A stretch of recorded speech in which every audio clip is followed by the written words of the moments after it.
ನಿಮ್ ಟೀಮಿಂದ ಯಾರಾದ್ರೂ ಒಬ್ಬ ಪ್ಲೇಯರ್ ಟಿವಿಲಿ ತೋರಿಸಿದ ಸ್ಟೈಲ್ ನಲ್ಲಿ ಹೇರ್ ಕಟ್ ಮಾಡ್ಕೊಳ್ಬೇಕು. ಮಾಳು ಅವ್ರನ್ನ ಚೂಸ್ ಮಾಡಿದೀವಿ. ನೋಡಿದ್ರೆ ಪಾಪ ಹೊಟ್ಟೆಲ್ಲ ಉರಿತಾರೆ. ಜೈ ಜೈ ಮಾಳು, ಜೈ ಜೈ ಮಾಳು. ಮಾಳುವಣ್ಣ ಫೋಟೋ ಏನಾರು ಮುಂಚೆನೆ ನೋಡ್ಬಿಟ್ಟಿದ್ರೆ ಸತ್ಯವರು ಹೋಗ್ತಿರ್ಲ. ಎದ್ಬಿಡೋಣ.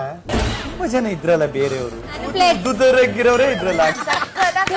ಯಾರು ನಿನ್ ಜೊತೆ ಮಾತಾಡಕ್ ಬಂದು ಕೂದಲೇ ಕುರುಪಾಕ. ಬಿಗ್ ಬಾಸ್ ಇಂದು ರಾತ್ರಿ 9. ನಿಮ್ ಟೀಮಿಂದ ಯಾರಾದ್ರೂ ಒಬ್ಬ ಪ್ಲೇಯರ್ ಟಿವಿಲಿ ತೋರಿಸಿದ ಸ್ಟೈಲ್ ನಲ್ಲಿ ಹೇರ್ ಕಟ್ ಮಾಡ್ಕೊಳ್ಬೇಕು. ಮಾಳು ಅವ್ರನ್ನ ಚೂಸ್ ಮಾಡಿದೀವಿ. ಮಾಳುವಣ್ಣ ನೋಡಿದ್ರೆ ಪಾಪ ಹೊಟ್ಟೆಲ್ಲ ಉರಿತಾರೆ. ಜೈ ಜೈ ಮಾಳು, ಜೈ ಜೈ ಮಾಳು. ಮಾಳುವಣ್ಣ ಫೋಟೋ ಏನಾರು ಮುಂಚೆನೆ ನೋಡ್ಬಿಟ್ಟಿದ್ರೆ ಸತ್ಯವರು ಹೋಗ್ತಿರ್ಲ. ಎದ್ಬಿಡೋಣ. ತುಂಬಾ ಜನ ಇದ್ರಲ್ಲ ಬೇರೆಯವರು, ದುಡ್ಡರಗಿರೋರೇ ಇದ್ರಲ್ಲ. ಯಾರು ನಿನ್ ಜೊತೆ ಮಾತಾಡಕ್ ಬಂದು ಕೂದಲೇ ಕುರುಪಾಕ.